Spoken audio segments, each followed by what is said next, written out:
بہت شکر گزار ہیں ملک کے مشہور صحافی پیارے اعجاز مہر صاحب کا، جنہوں نے سوشل میڈیا پر یہ چیزیں سنی ہماری رکھی ہوئی، اور پھر اپنے AHM info and fun channel کے لیے انہوں نے اس کی اجازت چاہی، اور میں نے سائیں اشفاق سمرو صاحب سے بات کی اس حوالے سے، انہوں نے خوشی سے اس کی اجازت دی۔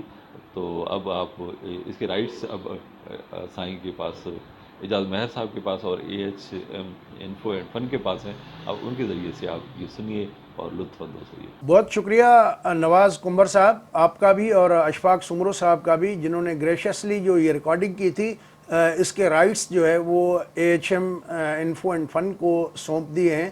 میں بے حد آپ کا شکر گزار ہوں۔ تو اس کے بعد پھر میں نے غوث بخش سے رابطہ کیا اور ٹیلی فون پہ ان سے بات کی، تو انہوں نے بتایا کہ 20 مئی 1975 کو پہلی بار انہوں نے ریڈیو پاکستان حیدرآباد پہ ان کا جو ہے ایک طالب المولا کی شاعری تھی، وہ دھن انہوں نے بجائی تھی جو آن ایئر گئی تھی، اور جس کے بعد پھر مسلسل وہ ریڈیو پہ بڑے ایک نامور گلوکار کے طور پہ، نامور جو ہے وہ ساز بجانے والے کے طور پہ جو ہے فلوٹ اور جو ہے الگوزہ، وہ ان کے دھنیں ہمیں سننے کو ملتی رہیں۔ تو اس کے بعد پھر وہ جتنے بھی درگاہیں ہیں، حضرت لال شہباز قلندر کی درگاہ پہ بھی وہ بجاتے رہے جو میلہ ہوتا ہے، اور مسلسل 3 سال تک ان کو جو ہے ایوارڈ جو ہے وہ ملتا رہا۔ حضرت شاہ عبداللطیف بھٹائی رحمۃ اللہ علیہ کا جو میلہ لگتا ہے سالانہ، اس پہ بھی انہوں نے وہ بجاتے رہے، اور جو شادیاں ہوتی ہیں ان میں بھی وہ بجاتے رہے، اور اس طرح انہوں نے ایک شہرت حاصل کی۔ ان کو بڑا عبور ہے اپنے ان دونوں انسٹرومنٹس پہ، اور وہ اب انہوں نے بتایا کہ ان کا جو بیٹا ہے عرفان، وہ بھی بجاتے ہیں فلوٹ اور بڑی زبردست بجاتے ہیں۔ تو آئیے ذرا عرفان کی بھی ایک جھلک سنتے ہیں۔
غوث بخش بروئی کو 1995 میں لطیف ایوارڈ ملا. اس وقت جو ہے وہ عبداللہ شاہ چیف منسٹر تھے سندھ کے, تو انہوں نے دیا تھا. اب جو اس وقت چیف منسٹر ہیں سندھ کے سید مراد علی شاہ, ان کے والد تھے, تو انہوں نے جو ہے عبداللہ شاہ نے ایوارڈ ان کو دیا تھا. اور اسی طرح پھر 2009 میں صدر آصف علی زرداری تھے, تو ان کو پرائیڈ آف پرفارمنس جو ہے کمال فن ایوارڈ جو ہے اس سے بھی نوازا گیا, جو انہیں کراچی میں عشرت العباد گورنر تھے تو انہوں نے ان کو دیا تھا. اور ملک بھر میں انہوں نے کئی اس طرح کے جو ہے پروگرامز میں محفلوں میں بجائے. اور ایک دفعہ جنرل مشرف کو اس کا پتہ چلا تو جنرل مشرف نے ان کو بلایا اور انہوں نے بھی ان کو سنا تھا. اور پھر جب انہوں نے اپنا نور جہاں والا جو مشہور کلام تھا سن ونجلی والا, تو وہ جب اس کی دھن بجائی تو جنرل مشرف سے رہا نہ گیا اور وہ ڈانس کرتے ہوئے اسٹیج پہ آ گئے. تو ونجلی والے کی جھلک ذرا ہم بھی سن لیتے ہیں.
غوث بخش بروئی جو ہے, جیسا کہ ہم نے بتایا کہ وہ بچپن سے ان کو شوق تھا, تو وہ ایک لگن کے ساتھ جو ہے اپنی ریاضت بھی کرتے رہے. شاید یہی وجہ ہے کہ ان کو بہت دسترس ہے دونوں انسٹرومنٹس پہ.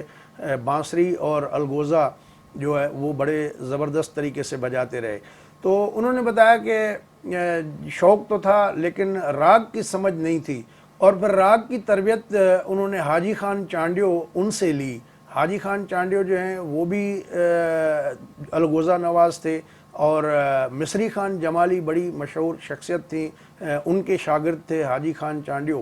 اور پھر حاجی خان سے غوث بخش نے جو ہے وہ راگ کی باقاعدہ جو سمجھ ان کو لگی یا معلومات جو ملی تو وہ ان سے انہوں نے حاصل کی. اور غوث بخش بروئی کو زندگی میں بہت سارے چانسز ملے. وہ کئی بار لندن بھی گئے, امریکہ بھی گئے, جرمنی, ہالینڈ, اور جو ہے وہ جنوبی کوریا بھی گئے. وہاں جہاں بھی گئے تو انہوں نے اپنا لوہا منوایا.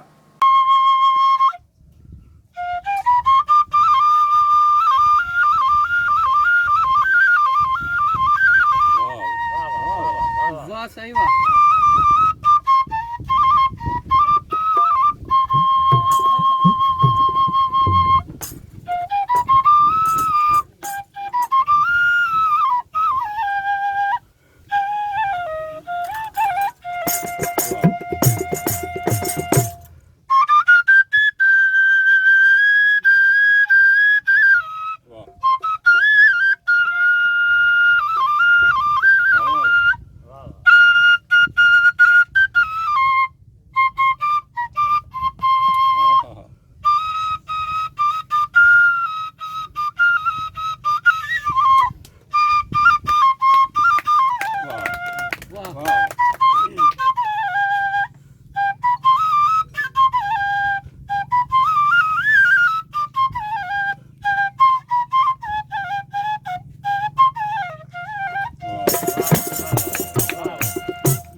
غوث بخش بروہی کو جو ہے بڑا عبور حاصل ہے. انہوں نے سندھی، اردو، پنجابی، مارواڑی، براہوی، بلوچی، ان زبانوں میں انہوں نے جو مشہور فوک گیت ہیں، لوک گیت ہیں، ان کی دھنیں جو ہے وہ انہوں نے بجائیں، اور کئی دھنیں انہوں نے اپنی بھی بنائیں، اور اس طرح انہوں نے جو ہے زندگی کے 77 برسوں میں بڑا ایک نام کمایا. غوث بخش بروہی جیسا کہ ہم نے آپ کو بتایا کہ پہلے وہ سرہاڑی جو ہے نواب شاہ ضلع میں ہے، وہاں سے ان کا تعلق تھا. پھر وہاں سے یہ 2003 میں ہجرت کر کے سانگڑ ضلع کے سنجورو تحصیل جو ہے اس میں یوسف بروہی گاؤں ہے، وہاں وہ رہتے ہیں. اور کبھی کبھی کچھ دوست اگر ان کے پاس چلے جاتے ہیں تو پھر وہ اپنا جو ہے یاد تازہ کر لیتے ہیں. ویسے وہ آج کل بیمار رہتے ہیں. ہماری دعا ہے کہ اللہ تعالیٰ ان کو صحت کاملہ عطا فرمائے، اور ان کا نام جو ہے اور شہرت ان کو پہلے سے بھی زیادہ ملے. غوث بخش بروہی صاحب نے ایک بات مجھ سے کہی کہ ان کے 4 غالباً بیٹے ہیں اور سب بے روزگار بیٹھے ہیں. تو انہوں نے کہا کہ اگر کوئی کہیں این جی او میں یا کہیں گورنمنٹ کوئی جاب مل جائے ان کے کسی بیٹے کو، تو اگر کوئی دوست اس میں مدد کرے ان کی، تو یہ ان کے لیے ایک بڑھاپے کا سہارا بن جائے گا. دوستو، اگر یہ آپ کو ویڈیو اچھی لگی ہو تو اپنے دوستوں کے ساتھ بھی شیئر کریں، اور ہمارا چینل ابھی تک اگر سبسکرائب نہیں کیا تو سبسکرائب بھی کر لیں. اگلی ویڈیو تک اجازت دیجیے. اللہ حافظ.